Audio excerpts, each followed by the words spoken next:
penis, vagina, vagina, vagina. That sound test is staying in the episode. Enjoy your stay. The game is on. Once you enter Silent Hill, there is no turning back. There is a Slashers Podcast, a podcast about movies and more for those who love horror. My name is Jake, and with me, as always, is my esteemed colleague, co-host, and cohort, Brian.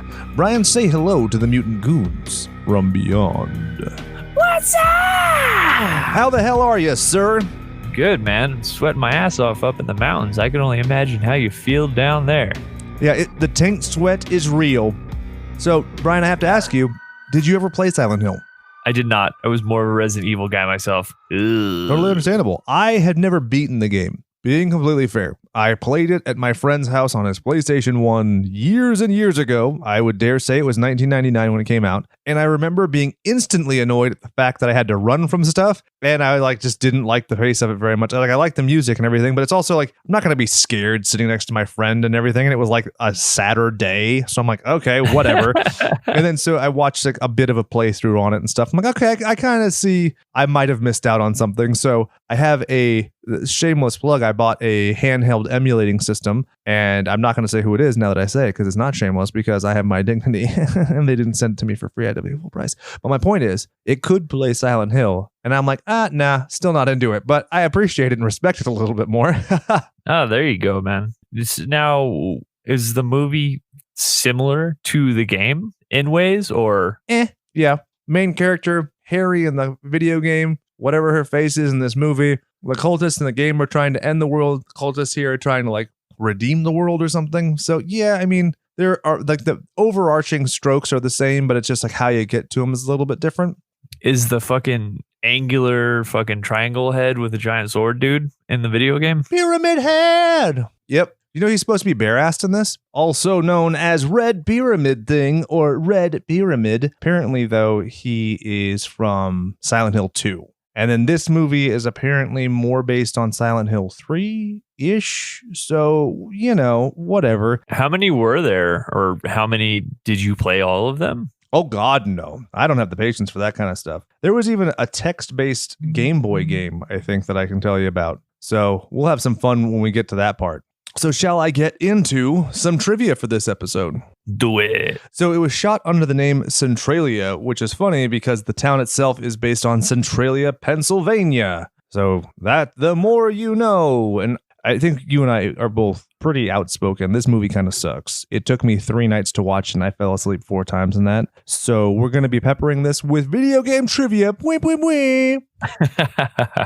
As such, in the video game, the streets in Silent Hill are named after famous science fiction and horror authors. Richard Bachman, who you might remember The Running Man, also he's kind of Stephen King. You had Robert Bloch, Ray Bradburry, Michael Crichton, James Ellroy, Jack Finney, Dean Koontz, Ira Levin, Richard Matheson, who did I Am Legend, Carl Sagan, John Sanford, Dan Simmons, and F. Paul Wilson. There are also a grip of Stephen King references in the game, which I will get to. Don't worry. Yeah. That's really cool. I like that. So Centralia, is that a town that actually had like a big fire or something? Is there any kind of history behind that? Yeah, or? The underground coal fire really happened. Oh, dude, that's fucking terrifying. Yeah, it's been going since I believe it was 1962, May 27th, according to my notes. Ooh. So they were setting their garbage on fire, which apparently they did every year. And it was Memorial Day weekend, funny enough. Ooh, because it's Memorial Day weekend as of recording this. And the fire spread into a coal mine, went down, and it's been burning ever since. Yikes. It has been burning for 21,183 days, or 57 years, 11 months, and 28 days. You can imagine what kind of fucking emissions are going on there, huh? Yeah. Yikes. To put that in a frame of reference, that's like 2 Janis Joplins, or 2 Kurt Cobains, or 2 Jimi Hendrix. Oh, man. That's nuts. But anyway, have you ever seen the movie Mirror Mask from Jim Henson? I have not. It's bad. It reminds me of this movie. So that tells you how I feel about this movie and that movie. One of the things I really liked in the video game when I was doing my research is the Metropole Theater, which is next to the cafe, is the same exact theater from Dario Argento's Demons. Oh, interesting. Super good movie. Have you ever seen it? No, I haven't. We should do it on our show. We should review it on our show. Absolutely. I mean, it's kind of iconic to think of when you look at these old towns or anything that's supposedly haunted and you have like the matinee sign. Like, I feel like it's just right. Oh, in yeah. every movie they have it. And it's always fun to see like whatever is big at that particular time of when, you know, the town like took a dump, right? It was like The Shining, or usually Exactly. it's like it pays homage to something or another, or homage. Homage. Exactly. And another film reference that I think our fans might like, you see the headline Bill Skins Fifth in the newspapers, which is a reference to Silence of the Lambs. But that's the video game, not the movie. Oh, that's cool. I like it. And one other thing I really thought was exciting, and I kind of wish that we would have seen in the movie. So if you look in the code of the original game, there's a bunch of stuff that was just never used. There are at least 7 unused models and, you know, textures. There's even like a room that I thought was kind of cool. It was like a living room and it had a very detailed portrait of 2 old people. It was pretty cool. But going back, so the unused models were a frog, a monkey, a butterfly, a stingray, a snake, and an ostrich. And then the 7th one was a giant contorted chicken that was huge and meant to be a boss at one point that got abandoned. That's so cool. I mean, that's terrifying, right? And it's just simple things that don't take a lot of creativity. It's just like seeing something as like a giant fucking man-eating chicken. whoa, here she comes. Man-eater, Hall & Oates. So anyway, but this would be great because if it were me doing the film and I found this kind of trivia online, I would delve into this because this is an interesting place where you could pay homage and do something completely different, and nobody can call you like bastardizing it because it's never actually in the game. So, you know, if you have the monkey soliloquizing and referencing Macbeth and people are like, that's not in the game. Well, neither is the monkey. Fuck off. Yeah. Shall we get into the stabtistics for this week? Yes, sir. So you had a budget of $50 million, ended up grossing 100. So not too bad, right? Yeah, 100.6. So, I mean, oh, my bad. We have to keep the 0.6 in mind because it's more than you and I make in like 5 years. Definitely. Opening weekend was almost 420. Not quite, but you know. 421.06. If you did like a midnight showing, I'm sure there was a bunch of potheads there'd be like, what the fuck? Where's these babies coming from? Oh, right. Competition for it. You had Scary Movie 4 that came out on April 12th. And is then that the you one had with Leslie Hatchet. Nielsen? I stopped after like the second one. I feel like anything past 2 wasn't directed by the Wayans, and it was fucking garbage. Yeah. I'm not into it. I remember thinking 2 was like the high watermark for like spoof stuff. And then, you know, they did 3 and it wasn't good. And I don't think I've ever seen 4 or Shriek or any. I mean, a lot of people I know really love those bad comedies. And I'm like, no. Right. There was another, what is it, like Not Another Superhero Movie or some shit like that. And then Meet the Spartans disaster movie. Yeah, they made like a string of those movies. And it's funny because I can almost imagine the people I grew up with in high school, certain people being like, oh my God, I love these movies. And I'm like, yep, I would never hang out with you. Those are the same people who like Jack and Jill, those dumb fucks. Exactly. It's not good. Let me tell you, Adam Sandler doesn't even like that fucking movie. It was just a mortgage payment. That's it, man. I mean, when you have so many houses, you got to keep paying them bills, right? It's a perpetual motion machine. And then you had Hatchet, which came out in 427.06. So then we get to the runtime. Yikes. Let me tell you, this movie could have been a trashic. Not going there. 125 minutes. Bro, I kept falling asleep. I could not stop falling asleep. Yeah, I didn't think it was possible to follow up Doom with anything slower. I like literally, it got to the point where I was sitting up and I had just propped my elbows on like the sides of my couch, like on pillows. I fell asleep sitting up. How? I don't know if that is accounted to the bad movie or your age. I'm old and cranky, and my child wakes up at different times every day of my life. It's the hardest part about being a dad is not like, I mean, it's not no sleep. It's just like you used to be able to plan no sleep, right? Like I'd be like, it's okay. I'll get 4 hours, but then I'll take a nap or something. And now it's just like some nights she decides to sleep in until 7:30. And I'm like, this is awesome, except for the fact I woke up 2 fucking hours ago and I can't fall back asleep because I'm sitting there like, she's going to wake up. I got to be a good dad. And then I just play Game Boy for 2 hours when I should have been sleeping. Brian. Yeah. I mean, honestly, we are right there with you. And I mean, our puppy like is the closest thing to a baby. I am up at like 5:15 Saturday, Sunday. And it is fucking awful. She just jumps right up on the bed and she's like, hello, how's it going, human? I want to get fed. Get those Velcro tape strips and just put it on the wall and just chuck her on there for the night and get her stuck. She's furry enough. We were thinking like, oh, you know what? We'll just bring the crate upstairs and she'll sleep in the crate and then we'll get some sleep. And then it's like pawing the cage. It's almost worse than her being running around. So, it's not good. So, again, 125 minutes. Way too long. That's why my next pet is, going back to your point, is going to be one of those giant snapping turtles they have in the South that weighs like 100 pounds and is covered in moss and looks like a giant stone that comes to life. Have you seen those? No, that sounds terrifying. It's the coolest shit. Are you going to keep it in your above ground pool? Yeah, dude. I'm going to get that shit all murky and full of algae. And I'm going to be like, hey, person I don't like, why don't you come and swim in my swanky above ground pool? It's full of algae like you would get at a boutique salon. And they'll go in and then bam, no foot.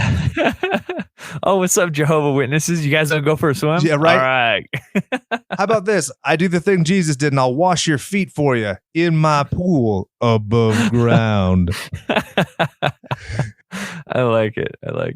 Directed by Christophe Gans. Not Chris Gaines, not Garth Brooks. Don't get excited. It's just some other fucking guy who also wrote and directed H.P. Lovecraft's Necronomicon and Brotherhood of the Wolf, which I will say is fucking tits. Never seen either of them. Never seen either of them. That probably makes more sense. You know what? I'm going to defend you and say you should have stuck it with either. So he had been working with Capcom for like literally years. And originally he wanted to do like an Onimusha game. And then he couldn't do that. And then he was after doing this movie and taking years to get the rights. I think it was over 5 years altogether. He does this one. He's going to do another one. Has some personal issues. We'll just say some personal issues. And then MJ Bassett goes and does the sequel. Did you ever play Onimusha? It's fucking hard. It's super hard. I'm into it though. It's fucking crazy, man. You like have to like use your ninja skills and then you like have a grappling hook that attaches to the wall and you can like, you're almost like Spider-Man, but you're like a ninja Spider-Man with like katanas and stuff. It's pretty good. Have you ever played, was it Tenshu, the Silent Assassin games? Yeah, those games were really fun. Those games were really fun. I mean, I feel like they almost remade those into a different, obviously it's a different name, but there's some really cool samurai games coming out here pretty soon. Right? Remember Way of the Samurai where you're like, this game kind of sucks, but it also looks pretty, so I'm going to keep playing it, even though it kind of sucks. Right. I feel like you can almost cherry pick like Hitman as far as like the style of play, but in like a samurai or ninja gameplay, right? I'd be all about that shit. Dog? Yeah, story. So what's interesting about Mr. Gans, he claims that the movie we got is the theatrical release. And he says that nobody ever asked him to cut it. And there were 165 sets and shooting locations, which is crazy because all this shit looks the exact same. Yeah, it totally does. I think I read somewhere that apparently unedited, the movie was like 3.5 hours or something like that as far as like the script is concerned. And then obviously it all came out to 120 minutes and that's still way too long. I couldn't even take this as like a TV series. I was thinking about it like, oh, is there enough, like, is it substance and just the delivery that's the problem? I'm like, no, like so much of it just logically, I was like, it doesn't make sense. Like, why would you go back to the same place? But you know, I don't know. It just seems strange that, and this is maybe, I'm not trying to sound like I'm all about the male cast over the female cast. You can have a strong female role, and I'm all about it. But I feel like I was more sold on Sean Bean than this chick as a main actor. I don't know. You know what I mean? As far as she just didn't show a lot of emotion in a lot of the stuff that she was going through. Like everything almost just seemed willy-nilly, right? She's like, oh my God, here are some monsters. And instead of being completely like fucking batshit out of your mind, freaking out over stuff, she's like, oh, this is fine. I mean, there's things crawling around me. And it's weird because I understand the idea of putting on a strong face because you have to save your daughter who you love, but she's just like not reacting. And it gets to the point, it's kind of like Superman syndrome, right? Where if I don't see your humanity, I can't feel with you, right? So with her, she's not scared of these people. So why the fuck should I be? And I wanted to posit this theorem. Imagine if Toni Collette played this role. This movie's good. Oh, she would fucking kill. She would kill. Absolutely. Because the effects, straight up, I love the effects. They're really fun, clever, whatever. Some of the other acting is passable, but it is just not. Her performance suffers, and then they pick the other blandest white lady ever who plays Sybil, who's just like, I am here and I am a police officer. I'm like, fuck you both. Like, I'm really struggling to care right now. Yeah, man. It was really weird. Even just like the whole, okay, you seem like maybe you're having issues with your daughter, but you're like, she didn't seem like she wanted to run away or anything. And then she's like, I have a cop hunch. I'm going to go over and check things out, make sure everything's okay. And you're like, dude, seriously, that's cause for concern for you to like investigate. It just, I don't know. And it's whatever. weird. We're shitting over the movie in a part where we're not supposed to even shit over the movie yet. So sorry, guys. Strap in, because we try to be positive. But there's just like so many logical gaps where it's like you're presented as being like the richest person ever, and you don't have like a home security system that can go like beep beep. Your kid's out of her bed. Okay, I'll wake up now and make sure she's fine. Because I'll tell you this, the idea of the intro is super interesting to me, right? I really, really like that intro where it's just them running through the woods to find the kid. But I can't relate to these rich ass people. I talked about this in the prior movie. I really enjoy movies that have this like a part of the story that's integral included in the intro of the movie. Yep. Right. It's two birds, one stone. Right. You're like, okay, cool. This is what's going on with the daughter. It doesn't have to go into full detail, but you have an idea of what's going on. And this is the name of the movie. Boom. And then you go from there. And they did that wonderfully. And then it just fucking fell off. Yeah, because it's like if they were an impoverished family or they're living like hand to mouth, I understand why you can't get a home security system. I understand why you're desperate. You know, it make me feel like sympathetic for the mom. Make me feel this is her only option, because it never feels like her only option is to get her kid and drive to a haunted town that doesn't exist. Right? Right. And then honestly, how does that make any sense whatsoever? Like my daughter is sleepwalking and she's calling out to some town. You know what? That sounds like a great idea. We should go for a field trip. Nah, I don't know if anybody in their right mind would do that. What's really frustrating is you'd figure that the first thing she would do after Googling Silent Hill is buy her kid a PlayStation and a copy of the game and see if that works. Then go to the stupid town. Written by Roger Avery, Christophe Gans, and Nicholas Boucreef, whose last name sounds like Bookqueef, who wrote a movie called Not Everybody's Lucky Enough to Have Communist Parents in 1993. That's awesome. So we go from that high of a hilarious movie title to the low of Roger Avery, who co-wrote Pulp Fiction, then wrote Beowulf, adapted Rules of Attraction by the American Psycho author Bret Easton Ellis, and then murdered someone with his car on accident. Oh, that's not good. So he got sentenced to 1 year in work furlough. So basically that means he could go do his job. He just had to come back to jail. And then he started tweeting a bunch of nasty shit. Here's one. Quote, "It's your birthday. Announcing that number 34 is to receive a random strip down and cavity search to be performed by a leering, rotund officer." So in this situation, he is number 34. Here's another one. Number 34 is, quote, "rolled up into a higher security facility for exercising his First Amendment rights. The truth he has discovered is too dangerous." So guess who didn't get to have a work furlough and had to spend the rest of his fucking jail sentence in jail? Yeah, it sounds like somebody didn't know how to keep their fucking mouth shut, Dude, right? You're being gifted. Shut up. Oh, that's so bad. Somebody needs to explain a limited public forum to that cuck. Let's move on. Produced by Samuel Hadida and Don Carmody. I have nothing about them. I just really like saying Hadida and Carmody. I like it.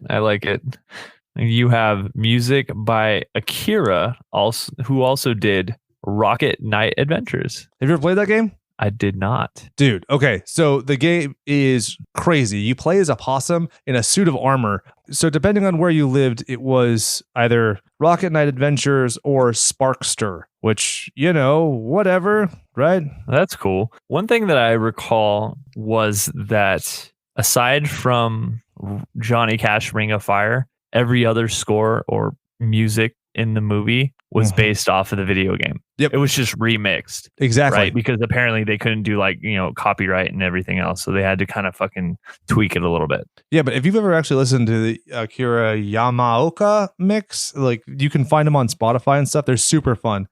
That's pretty cool, man. And very soothing. Go ahead. No, I was going to say. Because he did. Then you had. Oh, sorry. So, because he did Silent Hill, and then he did Silent Hill 2, 3, 4, Origins, Homecoming, Shattered Memories, and I wanted to say there's another one, but I guess I was wrong. So, I mean, that's a hell of a lot of work. Then he did the music on this. He was an executive producer, and then he also did music on the sequel, Silent Hill Revelation. Oh, that's awesome. Yeah. That's cool. So next you have makeup department. To the artists, obviously you can imagine there was a fuck ton of special effects artists and makeup artists that did all kinds of stuff with this film. You have one of the guys I chose was key makeup artist Paul Pattinson. He worked on Mad Max Fury Road, Braveheart, The Cave, and The Meg. Then you also have special makeup effects key artist Sean Sansom, who worked on Suicide Squad, It from 2017, Jumper, and the shittier Total Recall in 2012. Whenever I hear the title of the movie Jumper, I always want to be like, wish you would step back from that ledge, my friend. We got a jumper. But what's crazy is I love all those movies. I even like Jumper, even though I think it's a stupid name. You like the second Total Recall? I like some of the concept of it. I mean, I like the class warfare and stuff like that, and I like the integration of certain technological elements, like the built-in smartphone in the hand. But I mean, I understand a lot of people are like, oh, it's nothing like the Arnold Schwarzenegger one. And it's like, do you know what happens and We Can Remember It For You Wholesale, the Philip K. Dick book that Total Recall is based on? So it's the same premise where it's a guy and he gets memories. So his memory is that he's going to go on a space adventure with Martians, and little tiny Martians come and disintegrate people. And that's what it triggers his brain. And he actually has seen Martians. That's the movie, or rather that's the short story. Interesting. Huh. So, I mean, it's how long is the short like story? I mean, is it short enough for me to enjoy it? 20 pages, dude. It's nothing. Oh, awesome. It's popcorn fluff. I mean, it's the same thing as Minority Report. Like they're super short and really fun, and you just developed it. So it's just you chose the left path, I chose the right path, but it doesn't mean any of them is right necessarily because it's still quote unquote a bastardization. I don't know when the remake came out for Total Recall. Well, I mean 2012, obviously, from my notes. But as far as Repo Man, I feel like did that come out around the same time? The Emilio Estevez one. Was that with Jude Law? I thought it was. Yeah. And then the movie Upgrade is kind of similar in theme and stuff, so I could see that too. Yeah. Shall we get into nicknames? Dick names. Snook names. Prick names. Radha Mitchell as Rose De Silva. We both agreed. She was in Pitch Black, Man on Fire, and The Crazies. The Crazies remake, not the original Crazies. I liked her in Pitch Black, but I mean, basically it. She's bargain bin Charlize Theron to me. Like she's just a generic white lady. But I had in my notes, I want to call her Ozzy Osbourne because she kept screaming, Sharon! And you texted me a GIF while you were watching it. And you're like, just put Ozzy. And I was like, dude, this is why we host the show together. Like, we're the same brain. It was so good, man. I mean, honestly, probably throughout the entire first half of the movie, that's all they basically said was Sharon over and over and over again. I'm like, okay, I get it. That's her name, and you're trying to find her, but don't wear it out. Jesus Christ, you could make a fucking drinking game out of this and die of alcohol poisoning after the first act with people saying Sharon. But the director was apparently not pleased with her because she was like a method act. She needed to get into the character and take multiple takes. And he's like, no, bippity boopity boppity, let's go. You just need to react and move. And he even like threw some shade at her in the DVD commentary I read, which is pretty fucking hilarious. Like, she can't act. And her whole thing is like, I need to take time and get into character. And I was like, you have no character. You don't portray a character at any point in this movie except for like lady who is compulsively pursuing a child. Right. I mean, I guess if she can say over and over again how she lost her child and she's her mother, then I guess she's convincing herself that, okay, I am the mother of this child. So she's trying to convince them, but she's convincing herself also. Yeah, and it's weird how many people she like volunteers that the kid's adopted to. I'm like, why? If you're her mom, you're just her mom. Like, don't make it weird. But it's just expository information. And it's like expository information from a good actress is just acting. But in this, she's like, my daughter is missing and she did not get birth from my womb. And I'm chasing her across a ghost town. Yeah, it was weird. So, I mean, yeah, we can call her basic Charlize Theron, or it's Aussie, brother. It's Aussie. Yeah, we'll call her Aussie. I like it. Yeah, you have Sean Bean as Christopher. Can I cut you off real quick? I'm going off the rails on the silent hill. Oh man, I like it. You had to throw a little Aussie in there. Mm-hmm. I don't think I've sung this episode yet. Yeah, well, you did. You've done it a few times, but it's cool. It's so second nature to me that I just what I do. Then you have Sean Bean as Christopher Da Silva, and was it interesting in that Sean Bean, who is usually a main character in a film, is like fucking pushed off to the side and is not in it at all? Originally, he didn't have any other scenes. Like there was no in between. It was the beginning and it was the end, and that was it. And then because he was well liked and his career was blowing up, they actually had him shoot some additional stuff. What I find is strange is that whenever I type in Sean Bean on Google, one of the first things that comes up is how many times he dies in movies. He dies a lot. If he dies, he dies. 25 times in all actuality. In between movies and TV, and like they're actually websites that depict all of the different ways that Sean Bean dies. Yeah, there's a bunch of supercuts and stuff on YouTube, which makes me very happy. But I've said it before. Remember when we did Heredity, and I was like, I would really just love Toni Collette did a movie where she got her nails did and had a happy day. I would also like for her to come home from that and be married to Sean Bean, and he's like, hi dear, how are you? And they just sit and have like the blandest spaghetti ever, and that's the movie. They're both fine. They're both alive, and that's it.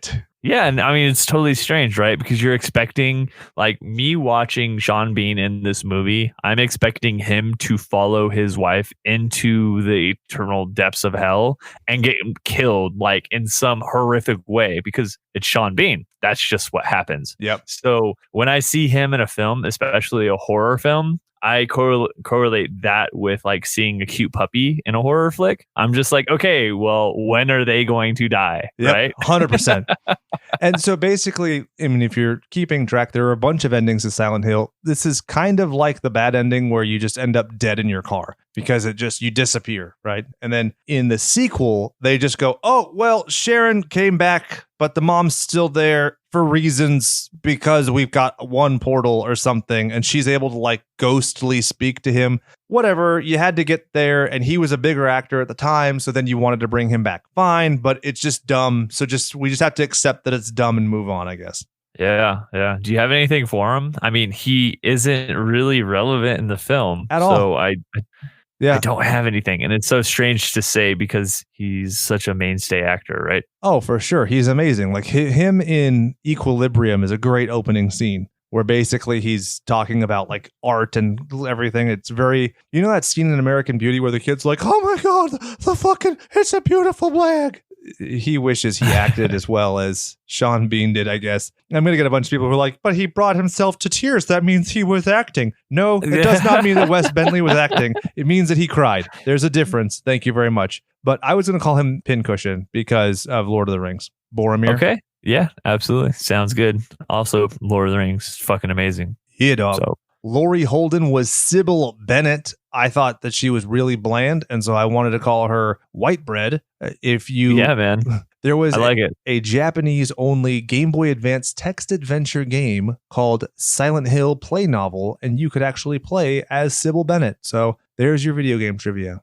Coincidentally enough, I didn't recall that she was in The Walking Dead, and I fucking hate her in The Walking Dead also. Oh. So that's great. And her name in The Walking Dead was Lori. So, I mean, I guess it goes hand in hand, right? You're cutting deep. You're like, I hate you and you. You had Jodelle Ferland as Alessa Gillespie. Yeah, she's fine. Yeah, I think the only thing that I came up on her was that she voices the little sister in BioShock games. So she has like the little sister and the big brother, right? Who's like the giant dude that fucking Big Daddy comes and destroys. Is it Big Daddy? Yeah, because Big Brother is 1984. But because I remember Big Daddy kind of has a weird sexual overtone that made me uncomfortable with the little sister. Yeah, it was really weird. But I mean, those are fucking great video games, man. I just referenced your favorite movie of all time. I sang for you, Brian. Anyway. No, I got it. It's great. You know, I mean, it's not from the movie, but like, you know, your version's good too. It's from Lost Boys. It's from this. I'm not saying this shitty movie is your favorite movie. I would not besmirch your good name and character. Next, we don't have to go through these people. There's Dahlia Gillespie, who's the mom, who's like crazy and looks like one of the old trash ladies from Labyrinth. You have Kim Coates as the random cop who you feel like is somehow tied to the town, but then you find out. Yeah, then you find out like he's actually just like a normal guy, and you know what I mean. Like it almost seemed like they were trying to tie him in as like being somebody that has like a dark past or something. Yeah, and then no, he's just some guy who ended up trying to save some girl and burned his hands. So okay, I mean, he was in Sons of Anarchy, a bunch of other shit. He's in Goon. He's the coach. He's awesome in that. Yeah, absolutely. Assault on Precinct 13, Battlefield Earth, if you're aware. Yeah. Such an awful movie. L. Ron Hubbard spinning over in his space pod. Then you had Tanya Allen as Anna. I'm still not convinced that she's not secretly Abigail Breslin acting under a pseudonym because this movie sucks.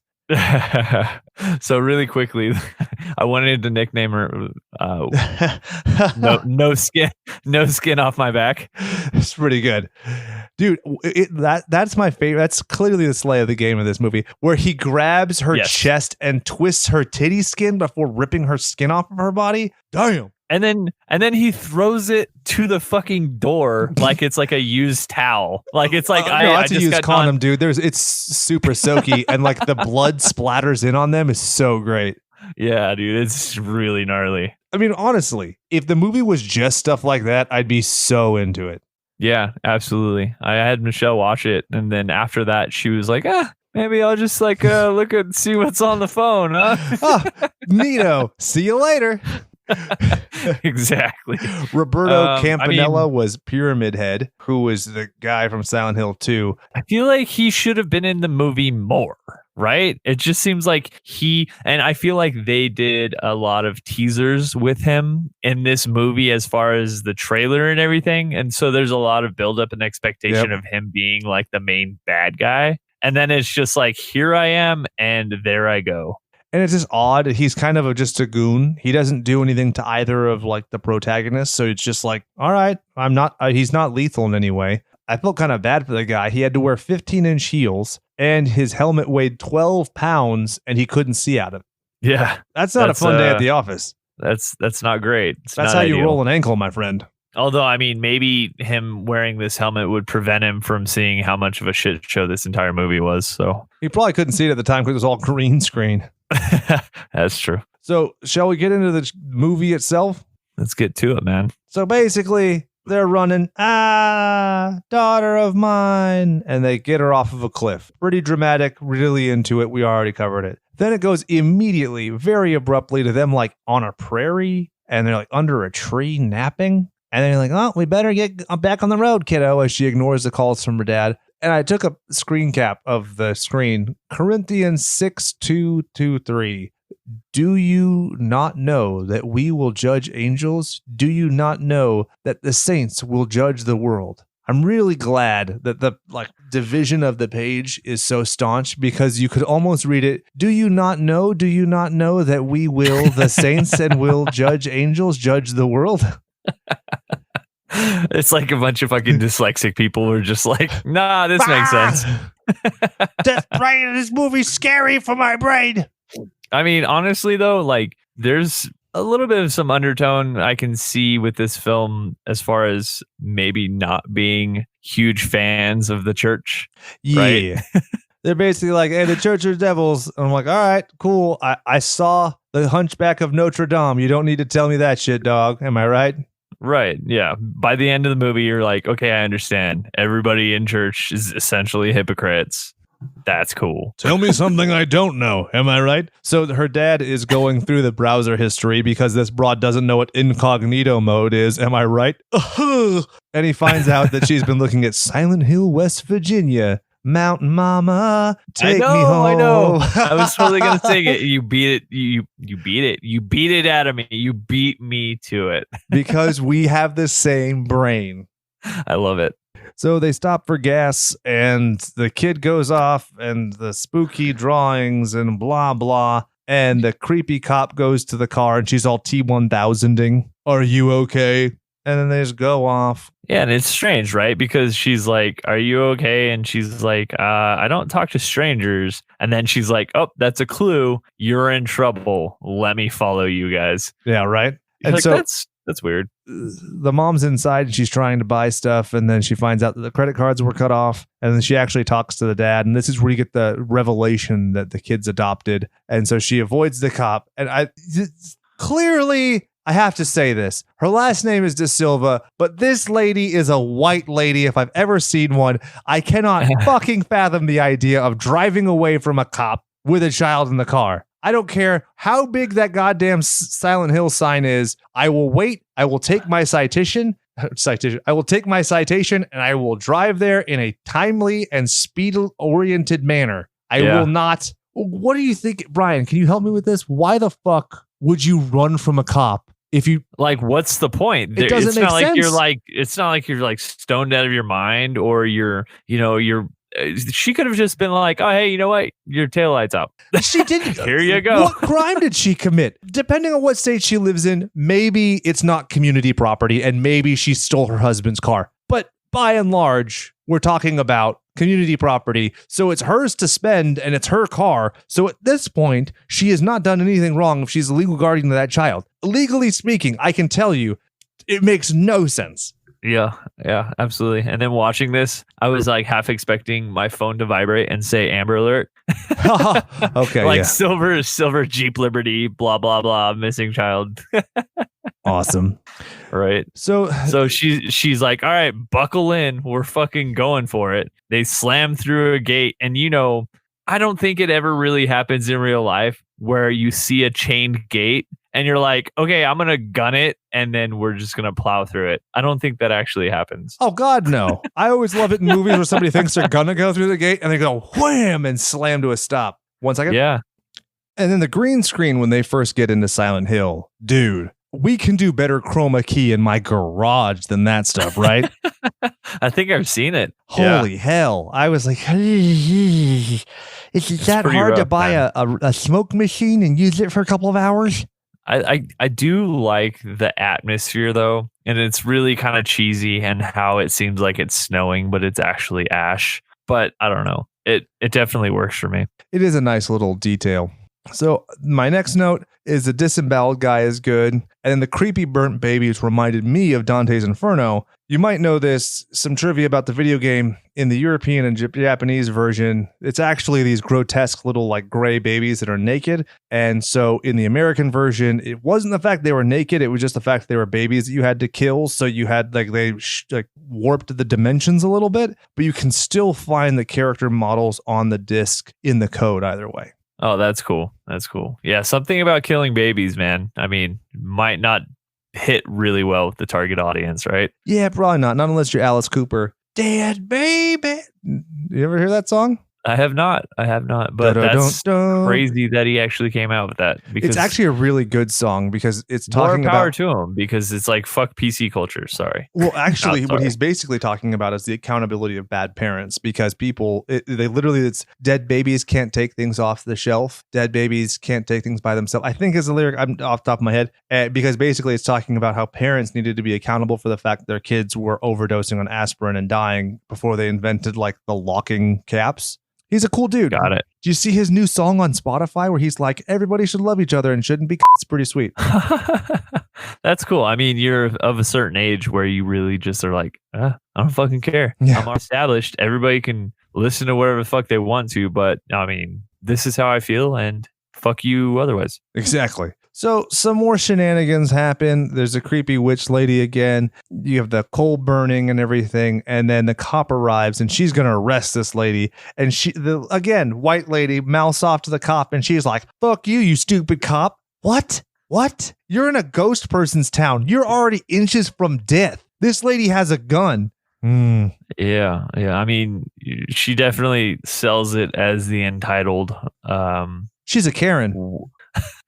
I wasn't going to go there because it seems like that's such a hot topic these days. But yeah, she's essentially a Karen. The cop puts her in handcuffs. Let me speak to your manager, little myth man. Right. So apparently the cop fucking hit her head and they're like, okay, we need to add some kind of craziness here. So we're going to throw a little blood on the corner of your like forehead. And you're going to be like, oh my God, it's crazy. You went down on your bike. And it's strange in that she doesn't realize that, okay, the ground either disappeared away from me as I rode in or something happened, because they're like, all right, fuck it. Let's leave. And as they turn around, they see that the cliff and the road is just gone. So, very Cabin in the Woods right there, right? Yeah, absolutely. I mean, Cabin in the Woods does it so much better. Yeah, but for sure. We won't go there. Well, can we talk about the Upside Down for a second and how much better that shit is in Stranger Things than this movie? Yeah. I thought that was interesting. They didn't really delve too much into it, right? It was just kind of very subtle, like, I smell my wife's perfume, blah, blah, blah. And then you're like, okay, whatever. Moving on. It's better that he smells her perfume than her like dank butt sweat. This lady clearly hasn't showered. Apparently the actress didn't shower or wash her hair for like the last 12 days of shooting to make sure it looked extra greasy and awful. Method acting, man. There you go. Did you notice that the hopscotch game starts out at hell? I like that. So it's how it was portrayed and how the camera was shot. It was showing hell first and then heaven. That's cool. Did you also notice that the school is the same exact design as Kindergarten Cop? I did not. It's not the Duma. Yeah, in the video game and in this movie, it's modeled after the same thing, which is it's pretty rad. Even if in the game, if you go inside the school, the posters are the same. That's a strange little nod. Isn't it? I like it. They had a couple weird ones to certain like musicians and stuff and Portishead and whatever, but it was cool. So the mom is looking from room to room and finds the handprints in the desk that scratched witch into it, and then has this flashback. And basically, I was like, oh, fuck. This is very similar to Paranorman, but I love Paranorman and I hate this movie. So we'll move on. When I saw her like touch the hand, for some reason, I got the feeling, or she was one of the people in the school, and that's how she had that vision. Like, they didn't really translate like why she was seeing this vision. You know what I mean? It almost seemed like it triggered like an old memory of hers, but it had nothing to do with her at all. You know what I mean? It's the maternal bond that she has with Alessa, obviously. Which she doesn't really have. Hey, as an adopted person, I'm triggered right now. Wow. Okay. Sorry. My bad. I'm totally kidding. People need to calm the fuck down. So anyway, there's a fun. Yeah. I actually took a screen cap of them with their little quarantine masks on while they were in the Upside Down Silent Hill place, just because it's so funny to me. Like, every time I hear the word quarantine lately on old cinema, I'm laughing. Like, I was watching The Great Muppet Caper, and they're like, "Oh yeah, the back seat's quarantine," and I was like, Isn't that weird, man? Like 2020. It sounds weird just to say 2020, but then to just like write it off. You're like, you know what? Let's just like fucking wipe the slate clean because 2020, right? And then isn't 2021 supposed to be a disaster year too? Jesus, we're screwed for a while. Yeah, well, we got fun movies to cover. Yeah, right. So the mom gets trapped with the cop who can't act, and Pyramid Head tries to kill them. And then there's all the bugs that have faces that are screaming, and then they like turn over and die, burn, and their ashes rise, and everything resets. Super cool. Wish that it meant anything, but you know, right. I mean, one thing that I feel is really cool, and maybe it's just me, but I feel like anytime I hear sirens blaring, it's super eerie and it almost gives me chills. And it's a cheap, easy way of kind of creating like the setting, or at least like the a air raid somber sirens, kind of tone, right? Exactly. Yeah. Exactly. For sure. And that's something that's super simple to do, right? It's like you don't need visual effects or anything. You just need that loud siren, and then you just almost feel like immediate dread. And we're from California, where we don't have tornado sirens, we don't have air raid sirens, but you hear it and you know something terrible is going to happen. So I completely agree. Yeah. And one thing that's really cool is like when they're running from like room to room before they get into the elevator or the room where Triangle Head is trying to fucking kill him, and you see the bugs like attacking like one of the people in like the gas masks, right? And it like envelops him and he falls over, and you almost see like them like tearing through his flesh and everything. And it totally reminded me of The Mummy. I want to say it was either The Mummy. Yeah, it must have been The Mummy. I was going to say maybe one of the Indiana Jones movies, but I think it was probably The Mummy. Yeah, it was. I love those scarab beetles. Yeah, fucking cool. So then they go to the hotel, and Abigail Breslin gets in a fight with the cranky witch, and neither of them can act, and it's a really annoying scene. And then they find out that there's mail in the slot for room 111, and it's her drawing. So they go to room 111, and while they're doing that, the dad goes to the public records and finds all this information about how Ilessa was killed. Now, in the video game, Brian, are you listening? Take notes. You need to listen. Because this goes back to Slasher's lore here.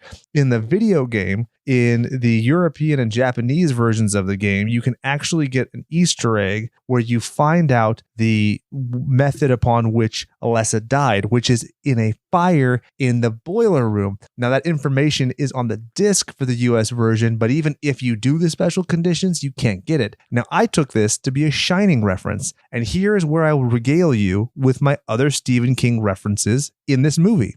Red rum is in the video game on a garage door right next to a Jack Daniels graffiti. Have you ever heard about this guy Jack Torrance and his drinking problem? Then you had posters for Carrie and Pet Cemetery.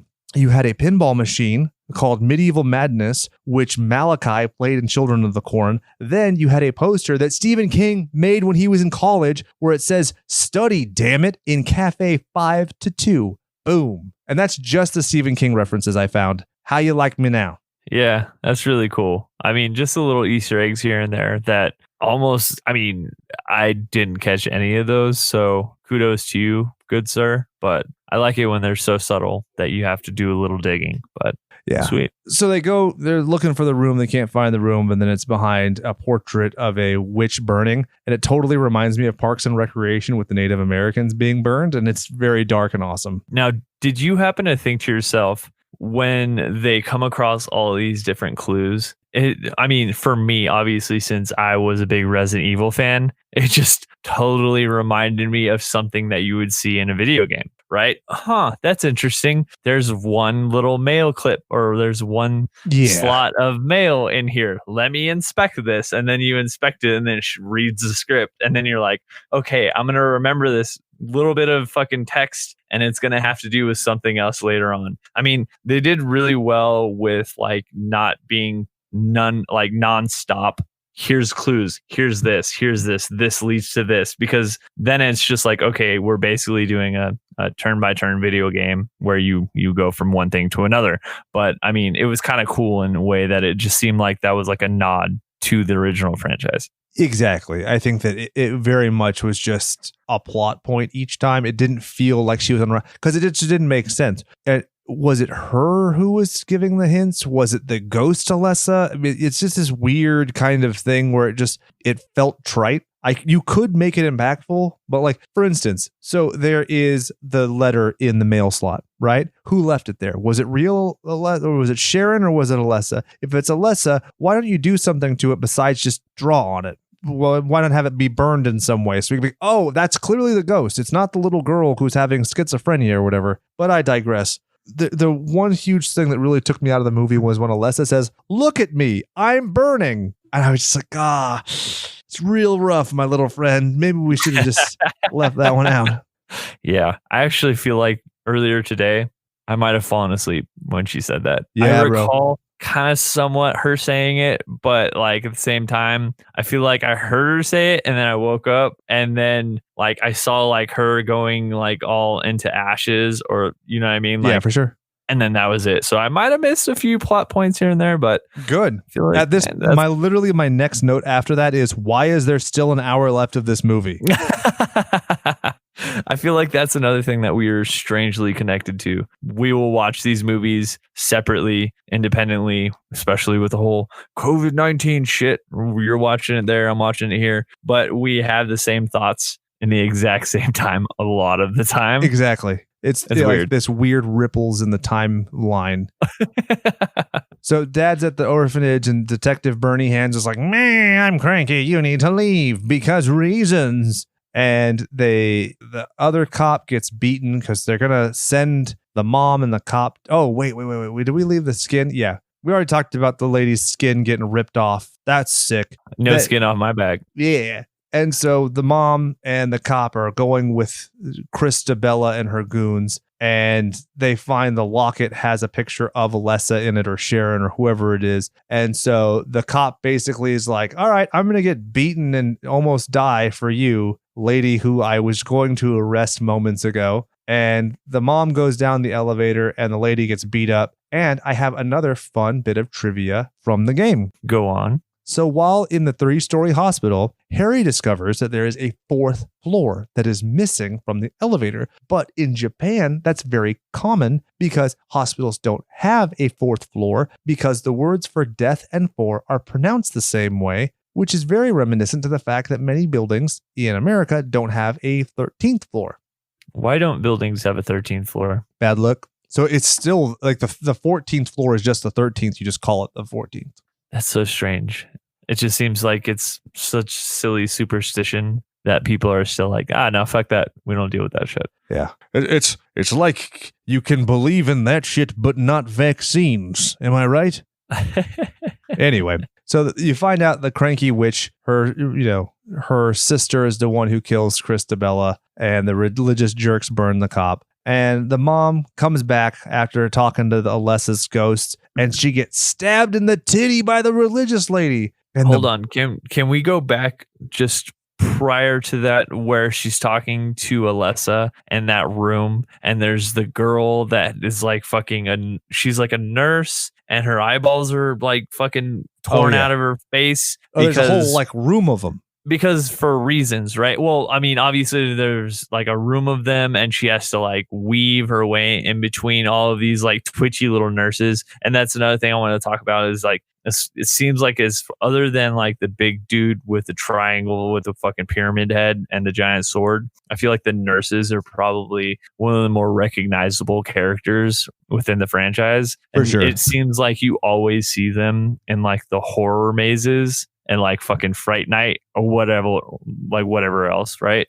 And one of the things that I thought was almost just cheesy was when she was in the room with Alessa, and it seemed like I was actually transformed from the movie to the video game, where they had a cutscene of just like all of this backstory, and we're going to fill you with a bunch of random nonsense that you don't really need to know about. And it almost seemed like I was over inundated to the point where I was just like, wait, what just happened? Why are you telling me this? I don't need to know this at all, right? With the whole like scratchy like film being played, you know what I mean? It just seemed like it was almost like a cutscene in a video game. And they made her live in the like hospital bed just so you could add the nurse in story, but it was just like, just have a spooky nurse. Who cares? There was nurses who lived in this town. Just make it that. But yeah, I completely agree. It definitely felt off place. And I guess they tried to do the same kind of thing with the flashback in the school, but neither of them were really effective to me. I think there was better storytelling methods of doing it.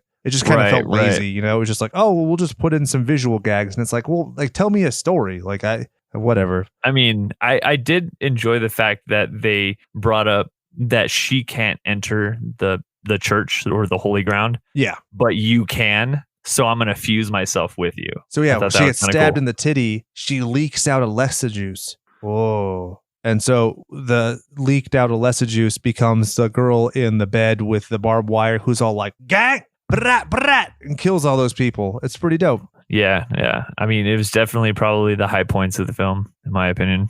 I mean, yeah, it's a pretty good ending. I think that the way that Christabella dies, where she gets the barbed wire up the puss and then gets ripped apart, is fitting for somebody who kills children.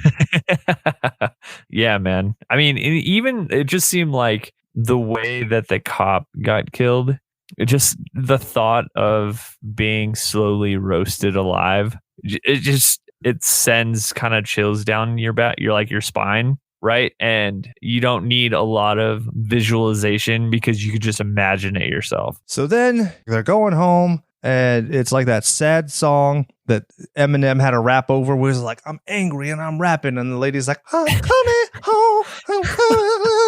And you're like, they're gonna do it. And sure enough, they come home in the ghostly fog, and Dad's home, but they're not at the same home. It's dark, and he is just laying there alone on a couch, alone, as his family is deadified. And that's the end. And I was fucking pissed about it. Oh, I loved it.